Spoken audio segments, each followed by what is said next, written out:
And I guess I hear it's one of the best. Okay. All right, everybody. So before we jump into today's topic about your offers accepted, what next?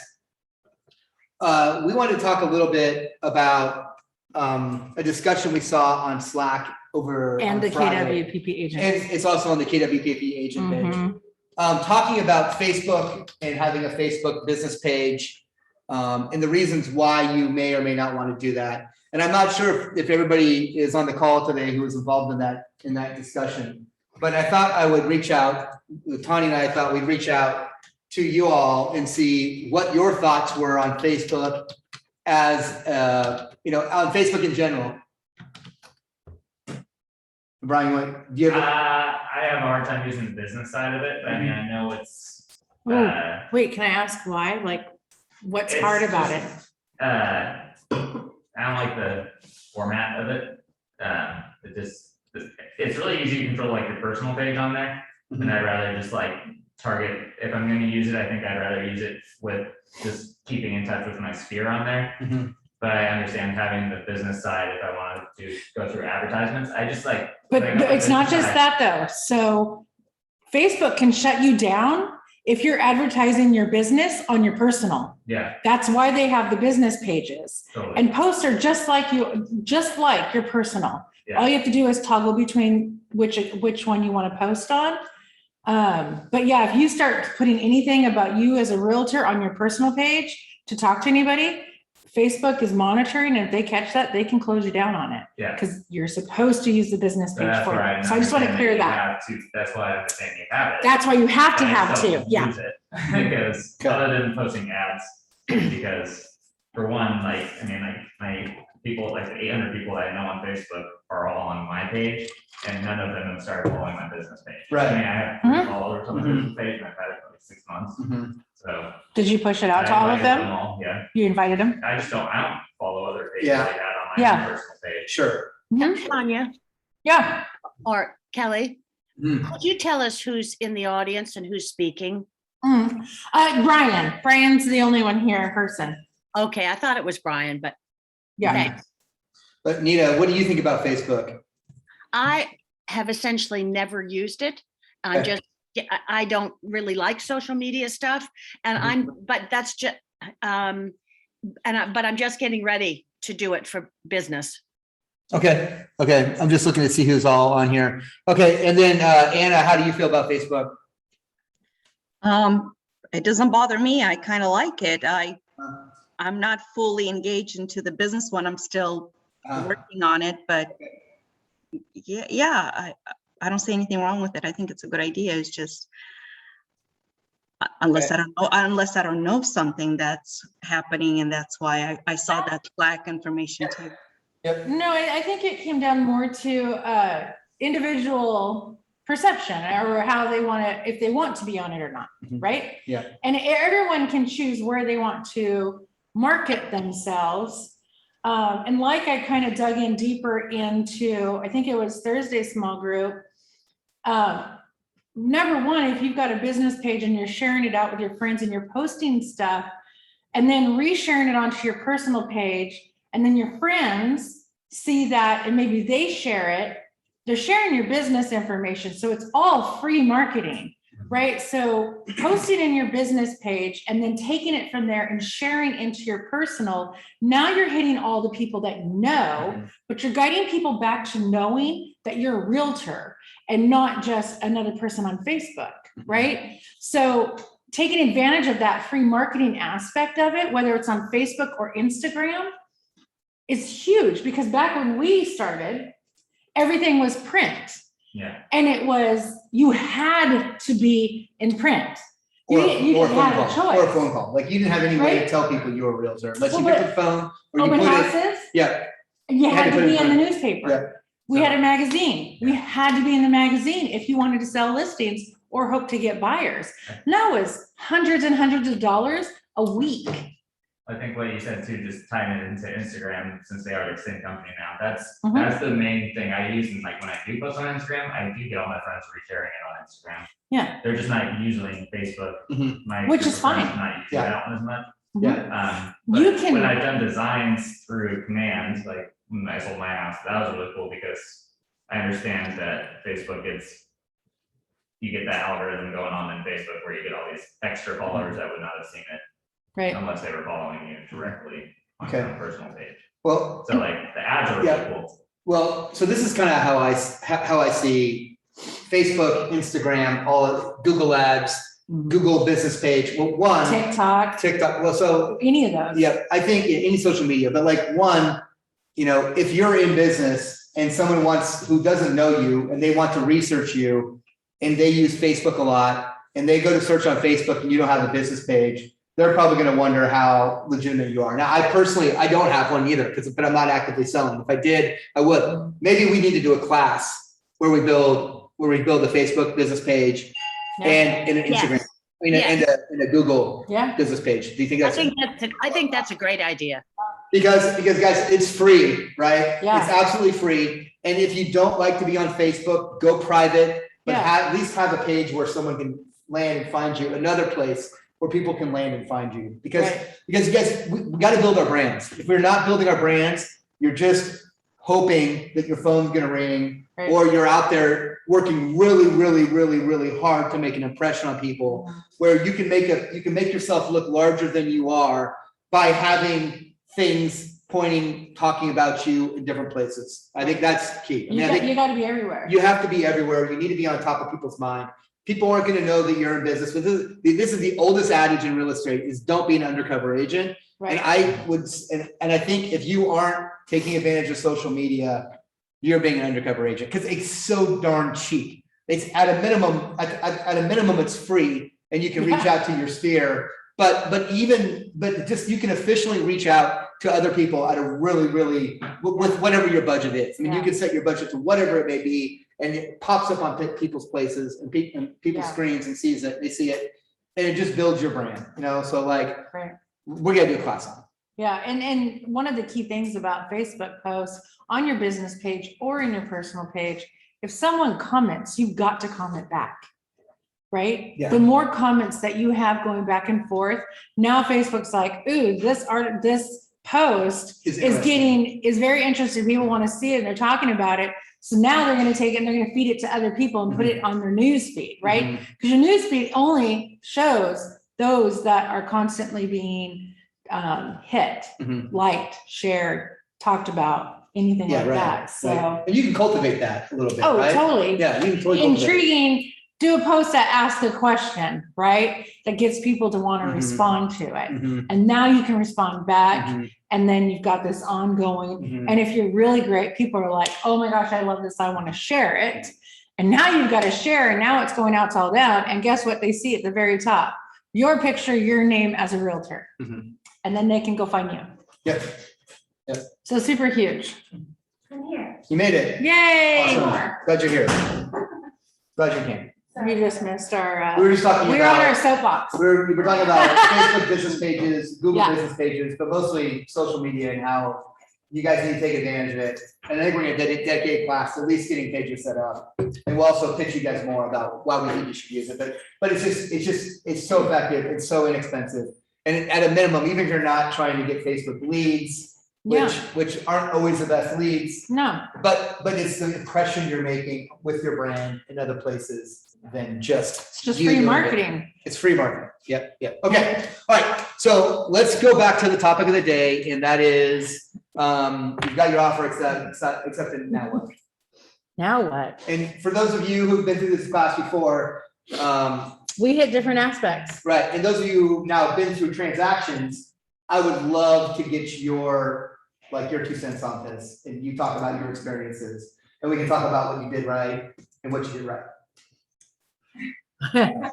Which form, we talked about going into the different addendums. Yeah, let's go into we talked about it last week, didn't we, a little bit about the buyer's repair addendum, but should we do that again? I think, were we gonna go into first, like the occupancy? Yeah, good call. All right. Thank you for remembering. Nope, amazing I did. Both sides. There's only one you should be using. Okay, so during our, we writing an offer class, we don't really get a chance to go into all these forms like we want to. So let's go into the agreement to occupy after closing. This is super important. So a lot of times, maybe 10% of the time, I'm seeing agents submit an offer and then all we'll say is, seller to rent back the property for free for 60 days after closing. And they think they've done the whole job. Well, they haven't, because the OREF purchase agreement states if you are going to, if there's going to be a post occupancy period, then you must use this addendum. So you don't have a meeting of the minds Right. unless you have this addendum, because it's a big piece, right? There's a lot of questions that need to be answered on here about how that whole post occupancy period is going to happen. The post-closing period is going to happen. And if they aren't answered, you don't have a meeting of the minds. You have a completely voidable agreement in my opinion. So like until that thing's occupied, I think either party could walk away without anything being said, because there's just so many little things on here that may not seem like a big deal, but if you examine them, they could be. So let's just start at the very top.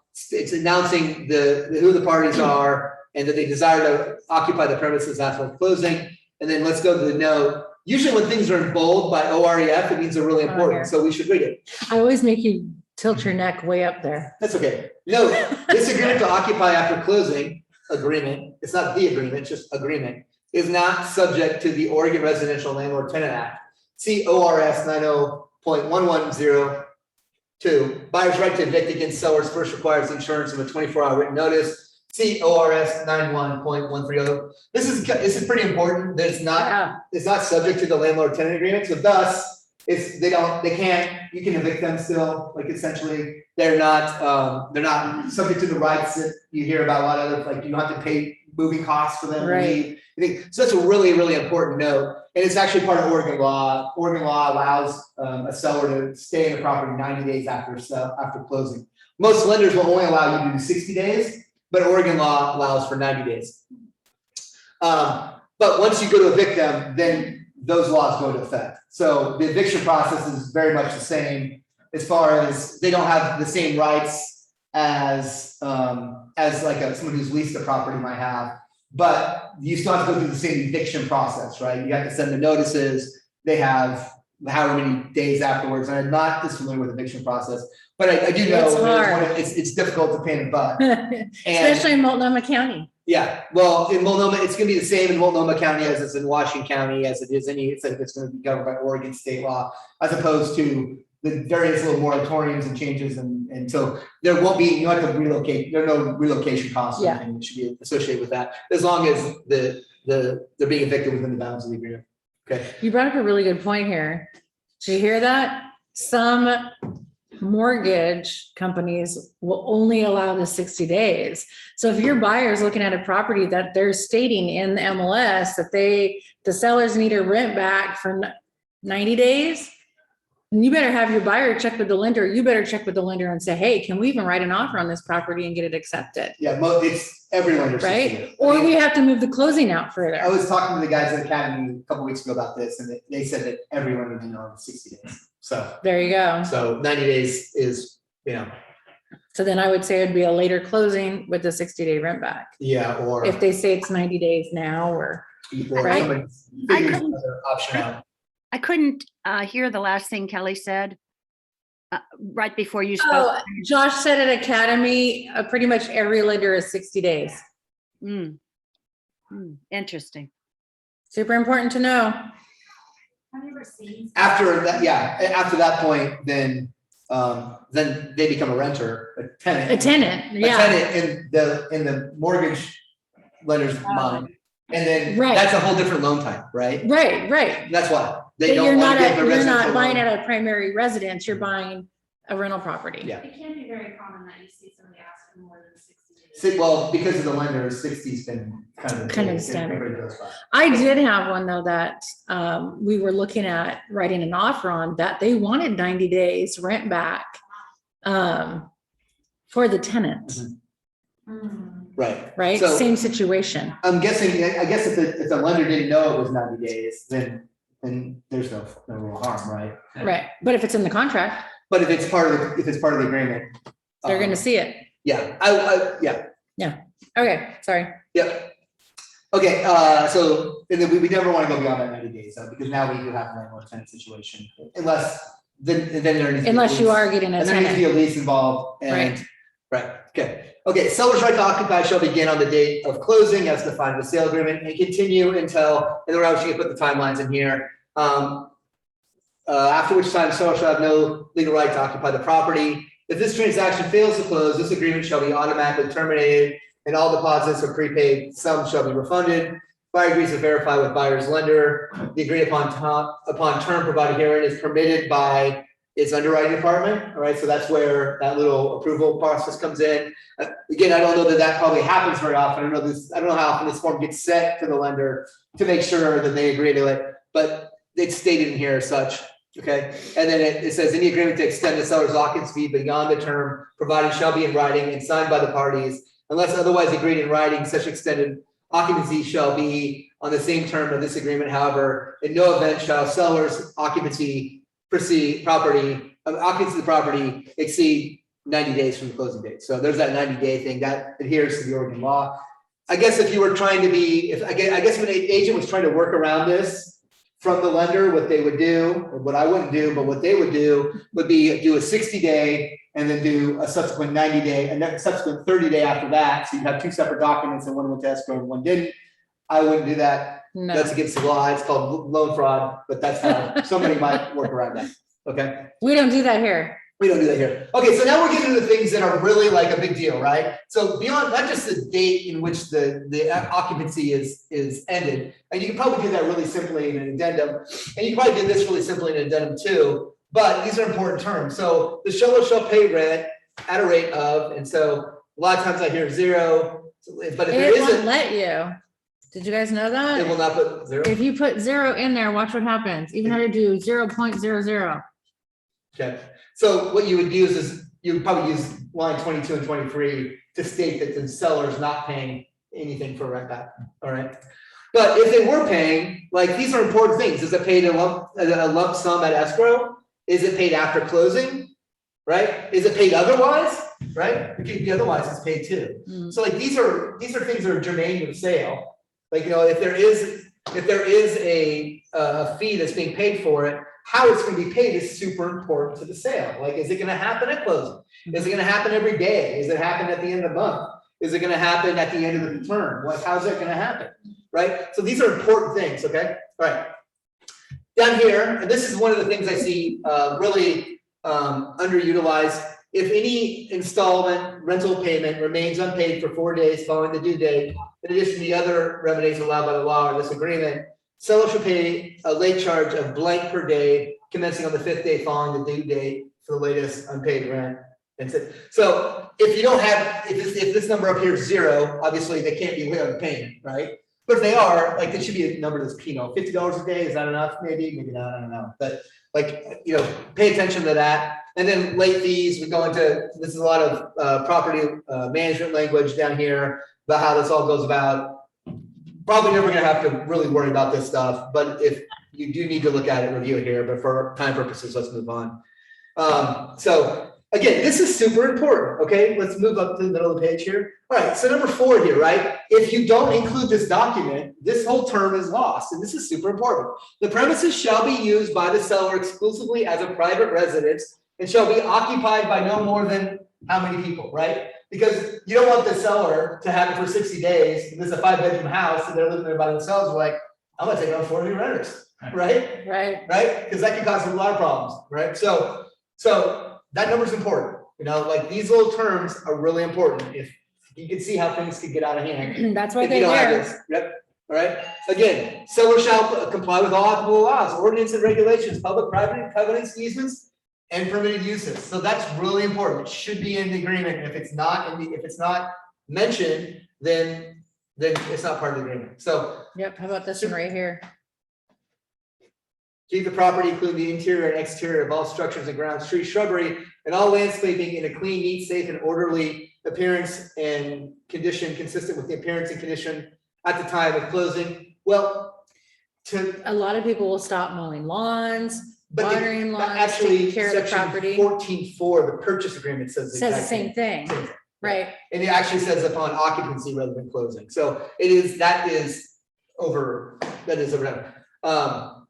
But it is good to say it again. mean, it's good to say in this agreement so people understand that it is occupancy, not closing. Can I ask a question? Of course. Yeah. If you get in a situation where they have let the property go, what would you do at that point? So Megan asked if they did leave the property and let it go, what would your recourses be, right? Small claims court, like most likely. Yeah. Yep, unless it's a really expensive thing. The seller must carry, we'll get into the seller's got to pay, should cover and have insurance. The buyer's also gonna have to have insurance. I've seen, people, the Clark Group does this where they, make the buyer actually have an umbrella policy as well. Or I'm sorry, the seller have an umbrella policy as well, because the renter's policy takes care of their stuff, but doesn't necessarily take care of the seller's, the owner's stuff. So an umbrella policy is a good thing too. So maintenance, repair, this just kind of spells out who's responsible for what. I think there's a little gray area here that gets created sometimes if there's a little tiff. But pretty well written. Again, really important to have this so we know whose responsibility is to do what with the property. Because you just letting someone move in and stay there, or letting someone stay there, they can do anything to the property they want. You know, they need to know who's in charge of that. So again, another reason to use this form. Security deposits down here. You know, $500 is what's put in here. I think this is a good idea. I don't know if $500 is enough. Again, like I think you probably want a bigger number there. And I would have it held with escrow so that you don't have to deal with that. Yep. Yeah. Pets, right? That's important, super important, pets. Yeah, what if they didn't have any? All of a sudden they got like 12 cats, they're like spraying up the house you didn't know about. That's not good. Okay, Or if so it was a no pet home and the buyers are severely allergic and then all of a sudden there's yeah, pets in the home before point. closing. Now we need to talk about professional cleaning, right? Because the dander and the hair and yeah, everything. that can make it is so, in the that can home. make it so actually, there's some people who have allergies so severe that there's no such thing as, it's like we're moving carpet, Yep. repainting all the walls, like that could be a really damaging thing. So another really important part of that, it's a good point. That's what you check with the agent on, probably, on the other side, you probably call them past the other agent if they have pets. Yeah, you want to find out. Mhm. Yeah. Can you write in and have them like, before?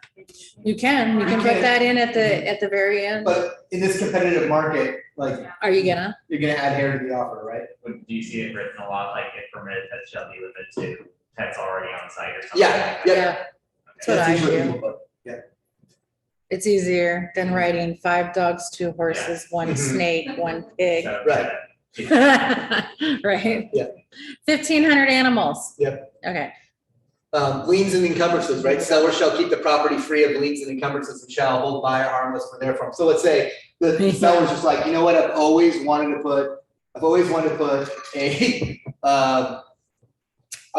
to add a built-in bookcase over here. I just really wanted to do it. They built it, they walk away and they don't pay the person, but now the new homeowner's gotta pay that, Because the contractor put a Because lien on the because the property. contractor's gonna lien on property because they did the work and they get paid, so. And guess what? You've already closed. Yeah. And title's not gonna draw again before you move in, Yeah, right? If you've already closed and like repair comes up that you have to do the house, that kind of falls into like section 7 up there, like something goes wrong with the house. You're obviously, as the seller, responsible for fixing it under the period of time, under it that. kind of depends on, let's go back up. So it depends on what it is. So, thank you for going. So Section 6. seller's responsibility, in addition to the seller's obligation in section 5 above, seller shall, at seller's sole expense, keep and maintain all utility and services, heating, cooling, electrical, water, plumbing, and irrigation systems, including the wells and septic, if applicable, and all appliances in good working order. Perform any repairs to the property as necessitated by negligent, reckless, or willful misconduct of the seller or seller's guests, invitees, or pets. Okay, so that's the seller's responsibility. Buyers, in the event any of the systems or applications of the property fail and cannot, in the opinion of a qualified inspector, vendor, or other expert selected by buyer who has inspected the same, be repaired so as to continue operating in a safe, efficient, and cost-effective manner for the remainder of the term. It shall promptly be replaced by buyer or buyers at buyer's sole cost. Seller shall cooperate with buyer to provide access to all reasonable times for such inspection, and if applicable, replacement in all other respects, the cost of the maintenance and repair to said systems and appliances should be done by seller as described above. So basically what this says is seller, you break it, you fix it. Buyer, if it's just like wear and tear, like it's come to the end of its useful life, you fix it, all right? But here's one for you. There's a windstorm, neighbor's tree falls and breaks the fence. Who's fixing that? Goes down into the insurance part, doesn't it? Because that, well, technically, the buyer has insurance on the home now because they own it. Well, Hey, Tanya, Yeah. are you supposed to be sharing the screen? Am I not? Yeah, no. I was trying to say it in the chat. but I Share it wanted in you to here. speak, but- All you that are online, did you not notice that? There you go. so, so it doesn't really state anywhere in the agreement, what the outcome of that is. I Description. think it's probably the new Right here. owners. Isn't it destruction? Or is that just the seller destruction? No, it doesn't really, no. Actually, doesn't, you would think that it says insurance. You think that destruction, would be part of that? but it's not, so, Claims, here you go. Each party covenants and agrees to cooperate with the other in filing any insurance claims, one or both may have. so. And the problem is the seller is not obligated to have, the seller doesn't have home insurance on the property any longer, right? The buyer does, so. Yeah, the buyer has the Mhm. homeowner's insurance, seller has renter's insurance. Mhm. But the seller is supposed to deliver all the systems in the primary, their same condition they were at time of closing, Mhm. so. Now you're kind of like in So a, what is it, gray area? Like, I think it's probably the seller's responsibility. If they were having a property when it fell, they're probably going to have to fix it, I guess. Maybe it would even, maybe a determining factor would be if they're paying rent or not paying rent. Yeah, I don't know. So it's gray area. Okay, let's hope we don't have any. yep, we don't have an answer for that. We'll figure it out. No, we just though, don't know. Right? Nobody knows. That would be what you find out in arbitration or small claims court. Yep. Okay, so yeah, there's no perfect contract, right? There's always this scenario that the contract has to consider, you know? And so you've got to keep that in mind as you proceed through this, like, how airtight is the agreement? You know, this actually is really airtight. Like, it's a very freak incident, right? But it's one that actually has happened. We've actually done it. Okay, this is new. This is new to the agreement. Okay, there's a small change in this. So it says, closing shall be secure. At closing, buyer shall secure a casualty insurance on the property for its full insurable value, and seller shall secure a renter's insurance policy listing buyer as an additional insured with liability coverage in the amount of, fill that in. I would make that the sales price, whatever. If I'm representing the seller, I'm always making sure that's the sales price. So like But- how small that print is? It's weird, right? Yeah. $500,000 is not filled in, and providing proof at least 5 business days before closing. So this is new. They just added this, provide proof at least 5 business days before closing, because if you're not doing that, you're breaching a contract. So that's a Right. new thing. But who's supposed to provide that in your opinion? Is the buyer or the seller? Go ahead and read through it. Let me know what you think.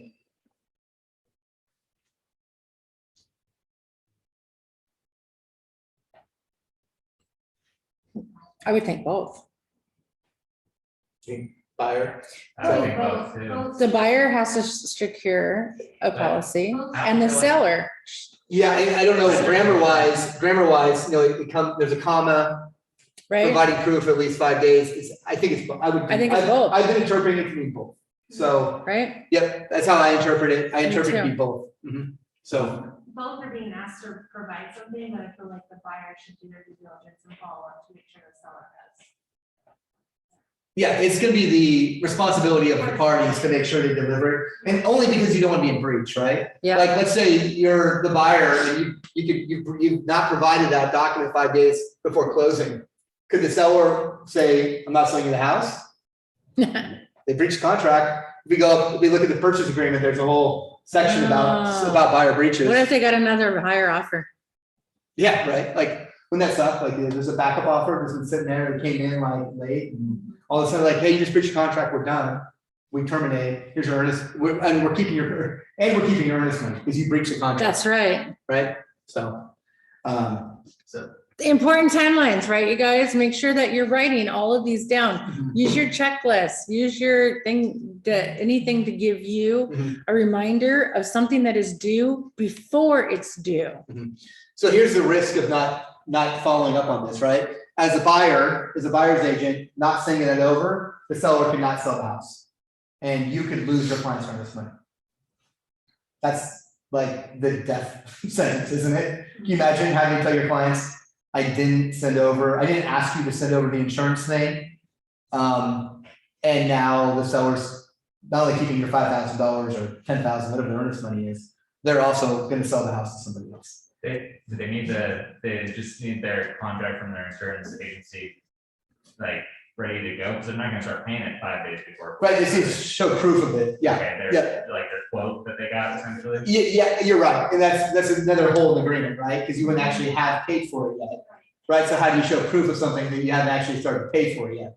Yeah. That's a good point. And then the renter's insurance, yeah, because thinking about. None of this stuff would really start until closing, Yeah, right? So how do you provide proof 5 days before something hasn't happened? You gotta provide something. I mean, both of the ones that I just went through were both had rent backs, free rent backs, and I just never even thought about renter's insurance on either side of it. So, And there's language about it in the other occupancy agreement. This is new proof part, this proof part's new. Yeah. Okay, so from the buyer side, you never wanna make that phone call, right? Yeah. But what's the risk for the seller not providing it? Buyer terminating the deal and walking away with earnest money, like 5 days before closing, another phone call you don't wanna have, right? Yeah. Like, these are the things that I always worry about with you guys, and this is the things that why, there's a lot of things that I overlook in paperwork that I don't think are that important. But like the seller's property disclosures statement, like closing those loopholes, keeping these loopholes closed, right? So you never have to have that conversation with the client, why someone used some little small thread in the contract that nobody knows about to get out of the deal, and they explain them why they're left holding the bag with no earnest money, or losing their earnest money, Right. or losing their house, right? So like, these are the things we have to protect our clients from, and you need to protect yourselves from having to have that horrible phone call, right? And subsequent horrible experience is probably gonna result from that. Okay. All right, so let's keep going on here. Damage to the property or persons, this is just more legalese here, nothing that is really super important. I think section 15 here is really important, talking about how would the new buyer be made whole if the seller fails to vacate the property? And there's free written ones here, suggested ones, a liquidated damage amount of blank. I don't like that one because it sets what the damages will be before you could possibly know what the damages could be, right? So I don't like that one. An amount equal to 2 months rent under this agreement, or twice the actual damage sustained by buyer, whichever is greater. That's better, right? But if that number is 0. What if they're not But paying 2 times rent? 0 is 0, right? But twice the actual damages sustained by buyer, that's pretty powerful. An amount equal to the daily principal, interest, taxes, and insurance accruing under a buyer's note and trustee for each day following the date buyer is entitled to possession of the property. That's pretty good too, but the problem is your client still is having to live someplace else, and they're probably being paid for that with the PITI, but what about all their stuff? Where's that go? And what about Right, the problems of not being in the place you're supposed to be? moving trucks lined up. Moving trucks, yeah, Paid for. not just that, but kids going to school, your Yeah. job, like all of these things would be really disruptive. So, I'm gonna go to my saved form that has. your- okay, which has the incorrect verbiage on it. Yeah. Did you change the verbiage to, Oh, Actual probably not. damages? No. okay, let's go. Look at that. Actually, I think I need to go. That's not where I wanted. It's in my templates, back. Let's just go into a template.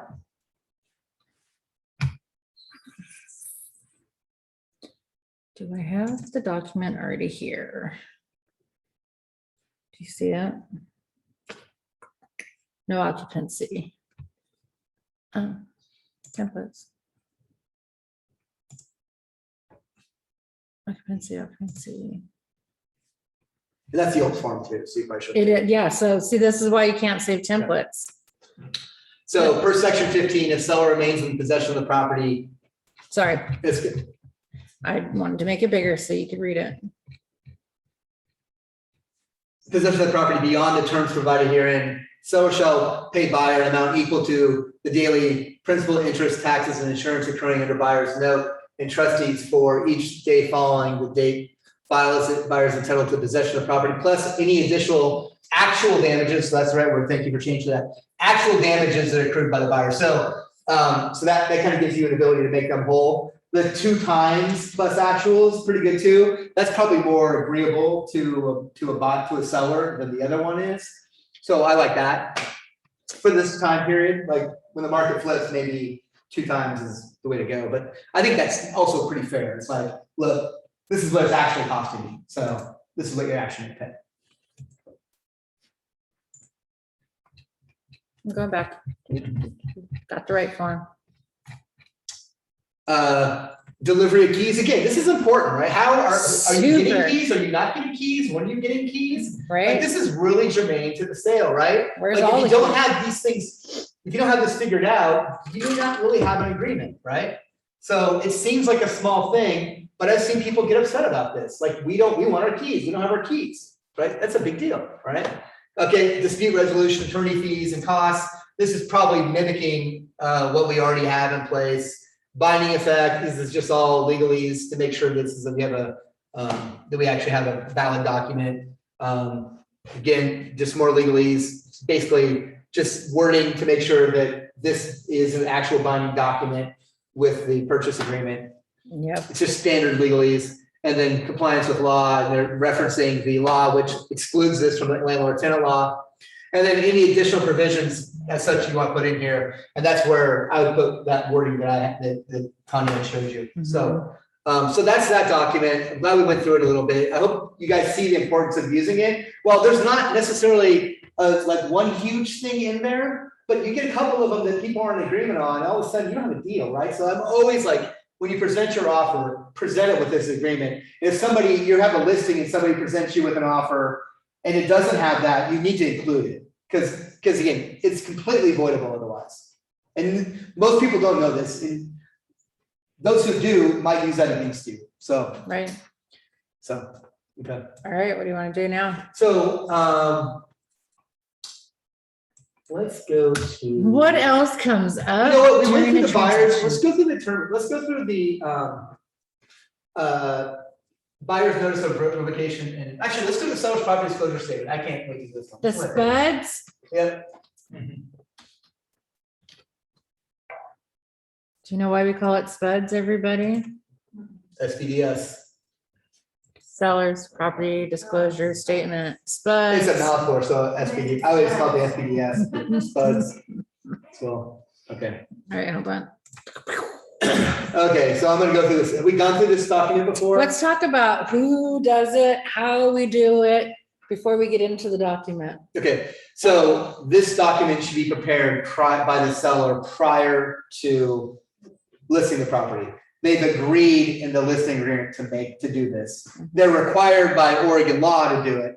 Any residence with 4 units or less, this must be included as part of the sale. So if it's a commercial deal, but there's like there's like my wife's boss has a commercial building that his plumbing company's in. Above it, he has a little rental unit that he rents out. Someday when he sells that building, he will have to include this. If he didn't have the rental unit above it with the kitchen and all that in there, he wouldn't have to do it. But just office space or just industrial space, you don't need to do it. But if it has between 1 to 4 Occupied dwellings, dwelling, yeah. then it must be done. All right, that's Oregon law, right? Non-negotiable.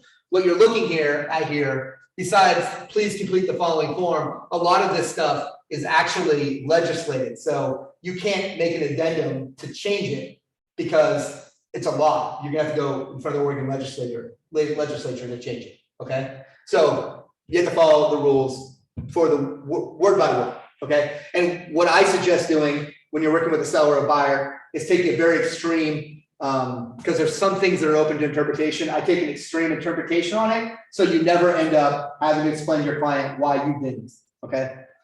Okay. So please complete the following form. Do not leave any spaces blank. Please refer to the line numbers of the questions when you are providing your explanations. If you are not claiming an exclusion, that's an important word, exclusion, or refusing to provide the form under ORS 105.475, you should date and sign each page of this disclosure statement and each attachment. So please complete the following form. Complete. Complete's the big first word there, right? Complete. Okay. Each seller of a residential property described in ORS 105.465 must deliver this form to each buyer who makes a written offer to purchase.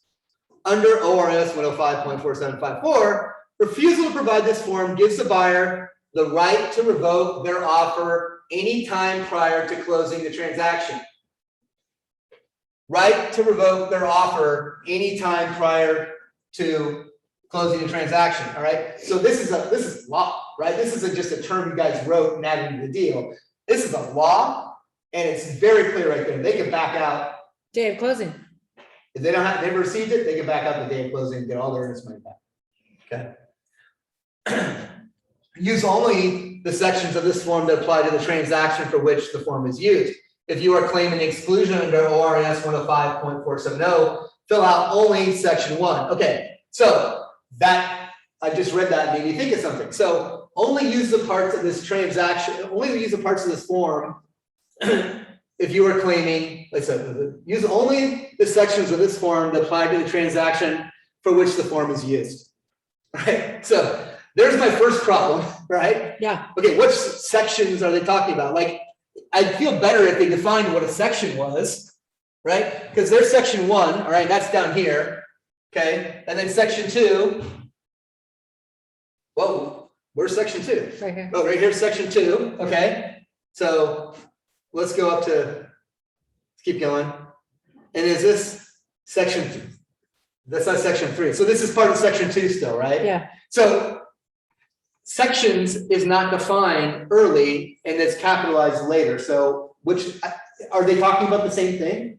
I don't know. I have no idea, right? So I'm going to take a really, really extreme interpretation on the law, because in my mind, if sections right here was referring to this section, then it would have been capitalized. I think that's how you would write this. Okay. So an exclusion may be claimed only if the seller qualifies for the exclusion under the law. If not excluded, the seller must disclose the condition of the property, or the buyer may revoke their offer to purchase anytime prior to closing the transaction.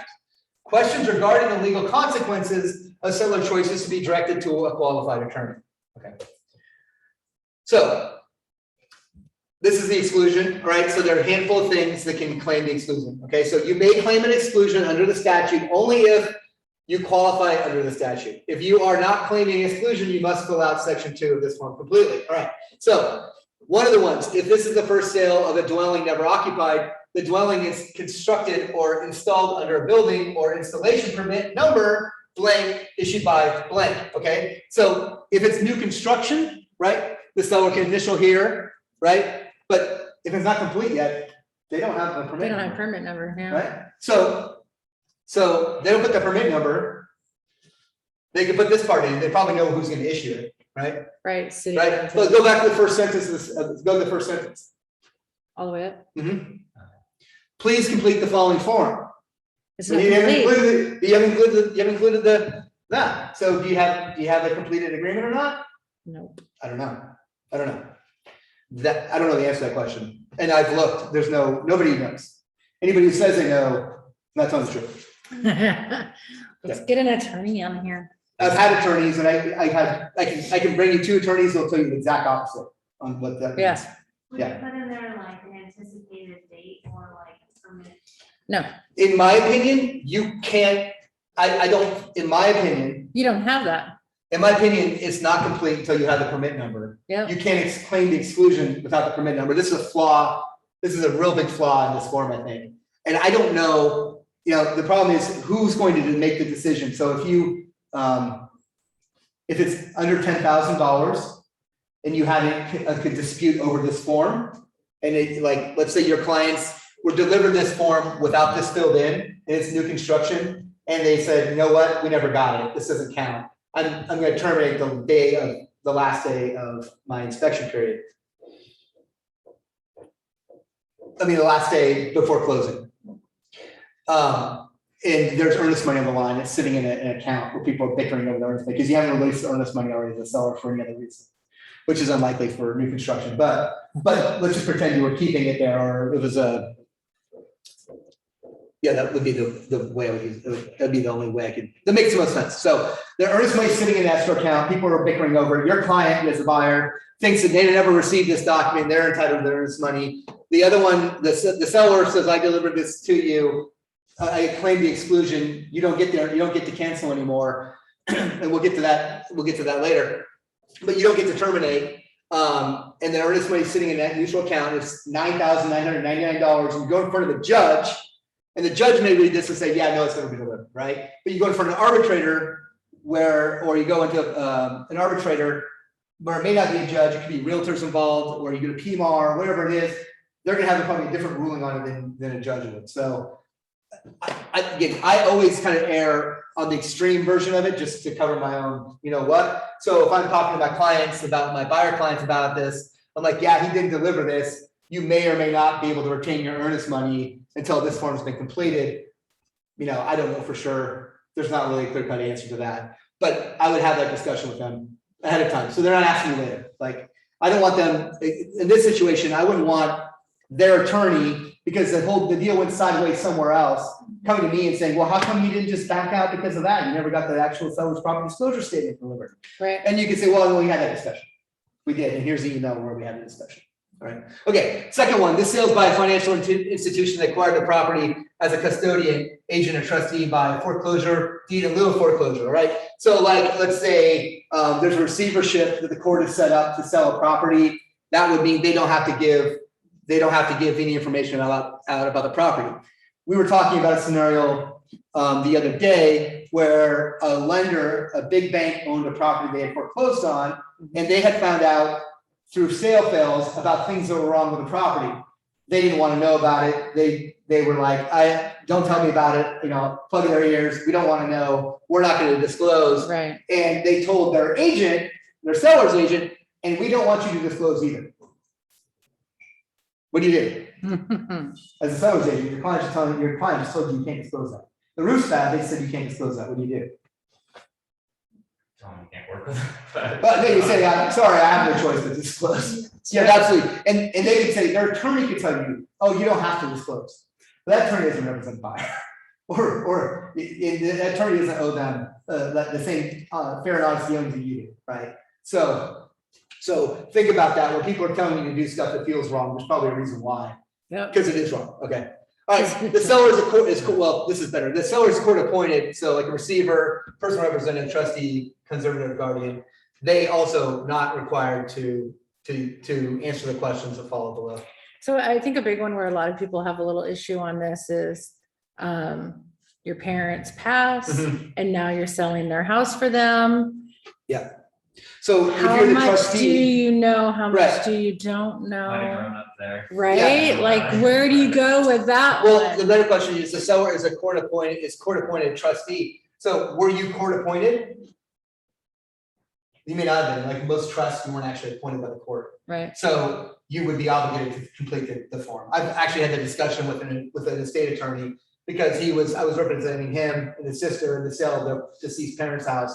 I was like, I don't know if you actually have to fill this out. He's like, no, I do. I'm not court appointed. I'm just a trustee, not court appointed trustee. So in most cases, you're gonna have to disclose. And I think it's always better to disclose than not to disclose. Okay? Let's keep going because there's more good verbiage in here. Notice to the buyer, this is in capital, so it's really important. And it's in capital in the law as well, that's written.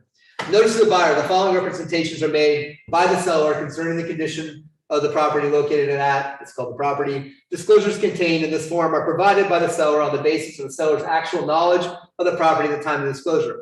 Buyer has 5 business days from the seller's delivery of the seller's disclosure statement to revoke buyer's offer by delivering buyer's separate signed written statement of revocation to the seller disapproving the seller's disclosure statement unless buyer waives the right at or prior to entering the sale agreement. So this is key right here. Unless buyer waives the right prior to or as entering the sale agreement. So the minute it's signed, they can't revoke. right? So once the buyer sign, there's no revoke, there's no waiving, I'm sorry, there's no waiving the right after the fact, right? So they can't receive it and then, 2 days after closing and say, oh, we waived it.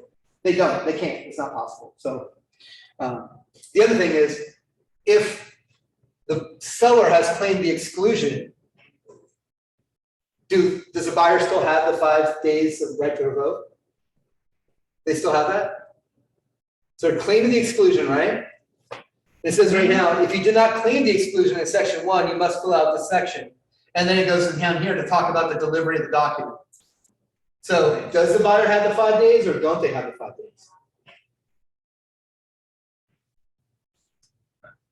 Do we need to go back to the purchase and sales agreement? The purchase and sale agreement doesn't cover this form in any way. It tries to, but it doesn't cover this form. This is law, right? Right. So the purchase and sale agreement has no bearing on this. And if we go to the purchase and sale agreement, there's a term in there, it says, Sorry, pull it up. yeah, will you pull it up? I'm not bringing this up to confuse you guys, but I do want to lay it all out to you guys so you kind of understand the gravity of these forms and where the gray areas and the corners lie. Oh, I already have it here. Hold on. So if the buyer doesn't sign it in 5 days, they just accept.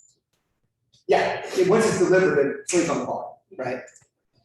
So it's after section 10. I think it's like section 13 or something.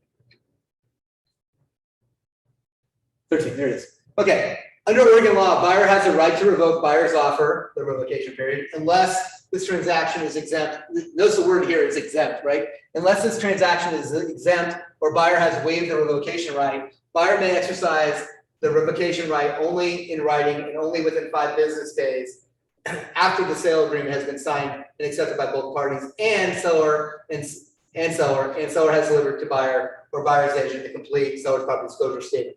However, buyer may exercise a revocation right at any time before receiving the seller's property disclosure statement, so long as buyer does so before closing. This provision, this is where it's wrong. This provision supersedes any contrary term in the seller's property disclosure statement. So one, there's no contrary term from here to here. There's no contrary term here. And then you can't supersede it because it's law. Because it's law, right? But there is something that says we can change it if it doesn't affect public policy. But I don't know how you could make a change to it not affect public policy.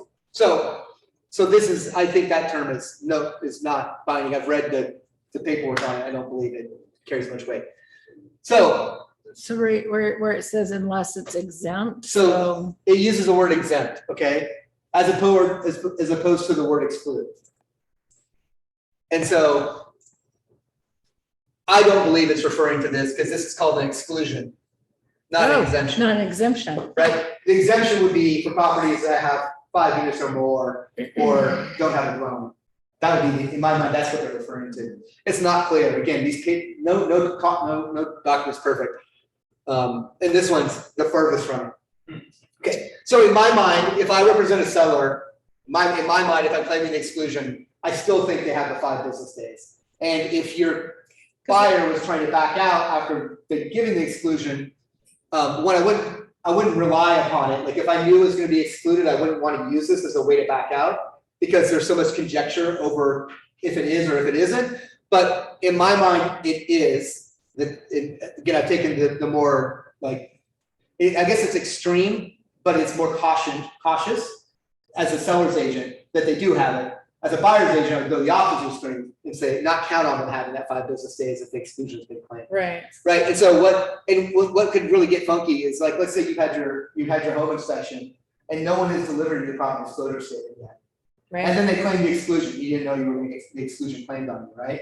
Then you're thinking this whole time you're going to have this whole 5 business days to back out, and then they've claimed the exclusion, and the custom has been for a long time that you don't have that 5 days. That's because people have never questioned this agreement like they should. And a lot of times realtors do this. They'll go through the process. They don't understand why things happen through the course of the transaction. They just know they do. Right? And so they never have really questioned the wording or looked into it to understand how come it all happens. And so that's where we end up with, a document created by the legislature that doesn't completely understand the process.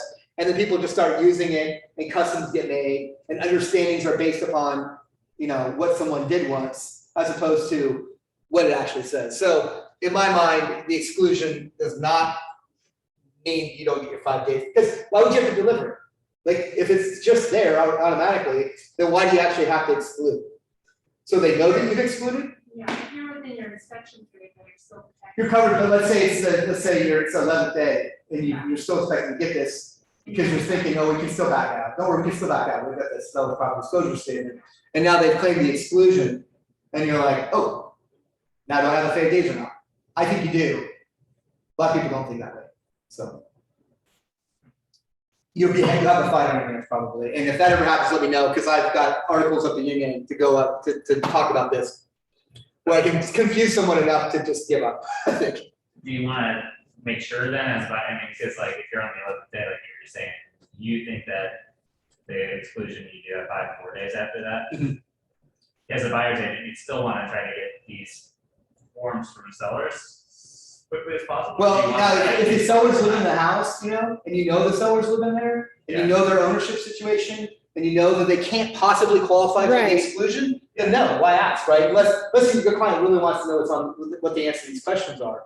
Me, I don't care what these questions, me as a buyer's agent, I just assume everybody's lying anyways. Yeah. I would just rather, go with what we learned in the Deep inspection. inspections, Yeah, right? so as a buyer's agent, if I know that they don't qualify for any of these, Yeah, you're gonna know. well, you I should mean, know. you should know You would based hope to off know. of But if it's a who the vacant owner property, is, right? it's a vacant property and you don't have mom and dad, you don't know. That's Like, are they in probate or is it a trust? Like, that's where it gets kind of complicated. So on maybe on a vacant property, I would be a little bit where we don't know if the owner's alive anymore. more cautious. We'd be more cautious here. If it's a financial institution, definitely would be more cautious here.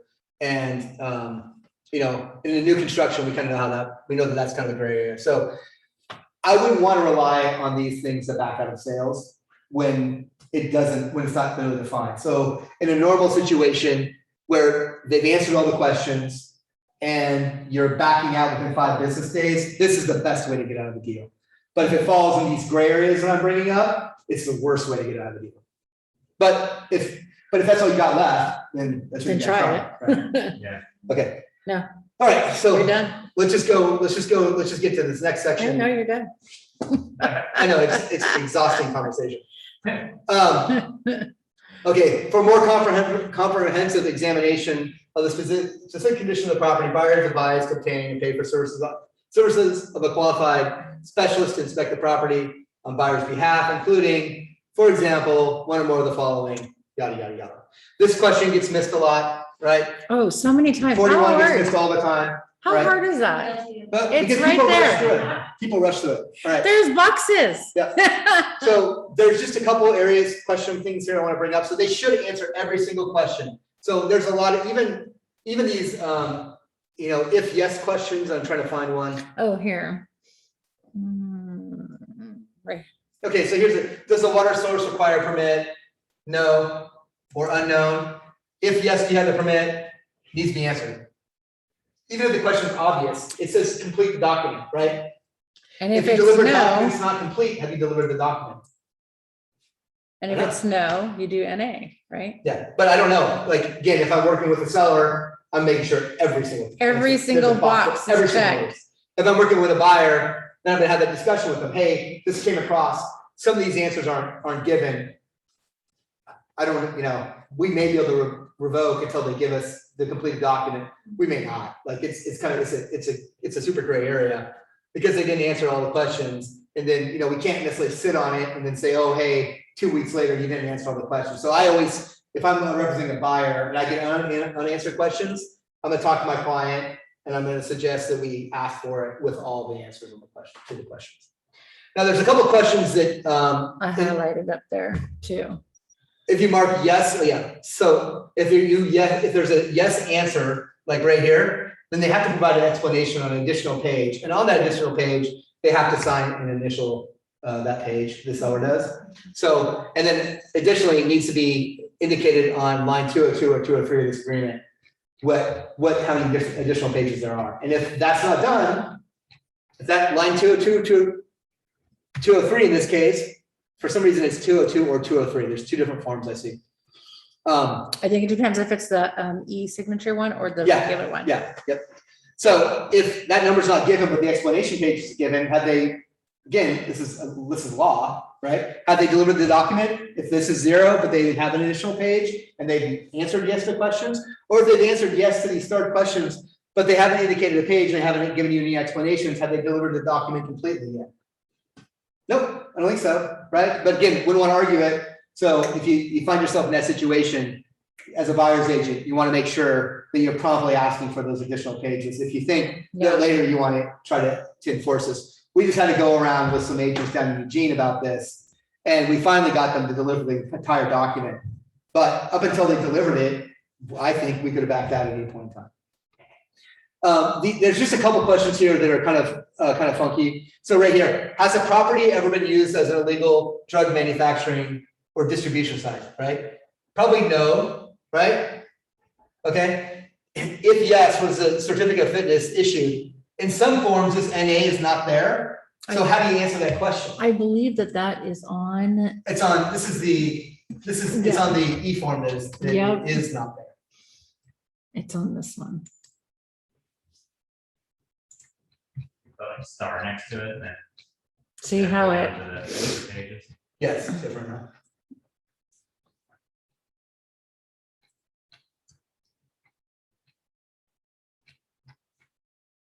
there we go. Yeah, so there's no NA button here to click, should be there, not there. It's like they forgot. It's like, yeah, I don't know, it's always been like that, and I think they added on a newer, they've updated the other one, not this one. So if I'm representing a seller or buyer on this, and this is left blank, I think that you could make a good argument in front of a judge or whoever you had to, that like, well, we couldn't answer this question, because the answer would be, it would be fraud, right? So the answer is no, Right. right? So you can't say yes, you can't say no, and you can't say no, because all three answers are fraud, Mhm. right? So, and there's another question above, that's probably more pertinent, not just a little bit further. Just right, was the house constructed by 1974? No. If yes, has the house been built to the foundation? Again, there's none of these answers. I guess you could say unknown, right? And I guess it could be, but what if the house it was probably built both of the foundation anyways, but like, anyways, so the answer, right. And then above that, a little bit further, there's some questions about the HOA here, where people you don't need to fill in this section if it's not part of an HOA, but are there any pending or proposed special assessments? I see people skip over this because they think it doesn't apply, and maybe it doesn't. Again, remember sections that don't apply, don't answer. But I would I always would request these get to be signed and no. I think that's a huge one. They need to answer yes or no, right? Because an assessment could change the whole Right. ability of your buyer. The argument would be, there's no HOA, so there couldn't be a special Oh, assessment, right. So, but I think you can answer no to these questions without Yeah. committing fraud. They should Because be there is answered. no HOA. So those are some of the peccadillos about this agreement. The questions that people pose, the ones that legal people argue about is if they don't answer one of the question, but have delivered the document to you, has it been delivered or has it not been delivered? Again, I would err on the side of it not being delivered, but I also say, again, just like the exclusion thing we talked about, I wouldn't want to be making that argument to get earnest money back unless I had to, unless this is like, we're just trying to do this. So we had at one time, one of our agents had a buyer that wanted to back out after this document was delivered. It was delivered where an attorney was claiming the exclusion, and he'd also signed the bottom of every single page, but he didn't fill out the exclusion portion properly. He didn't quite claim what it was he was excluding. And so my argument was like, well, you didn't even make the exclusion right. So Plus he signed every single page and told him not to sign it. So which one is Yeah. it? Is he claiming the exclusion? Because he didn't really do that. Or is he not answering the questions? Because either way, I don't understand. We made that argument. I forwarded an article from an attorney that people know really well. He's got a great article on this. And she let us get earnest money back because they didn't fill out the paperwork right. Otherwise, they would have kept earnest money.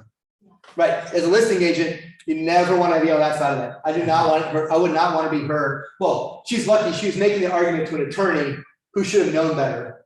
But still, if that was just a regular client, you wouldn't want to be making that, hey, sorry, we can't keep the earnest money because I didn't tell you you didn't fill the form out completely. For the longest time, every lawyer has told you, do not advise your clients on this document. And he's right. Don't advise them on the answers. Nope. Don't help them fill it out.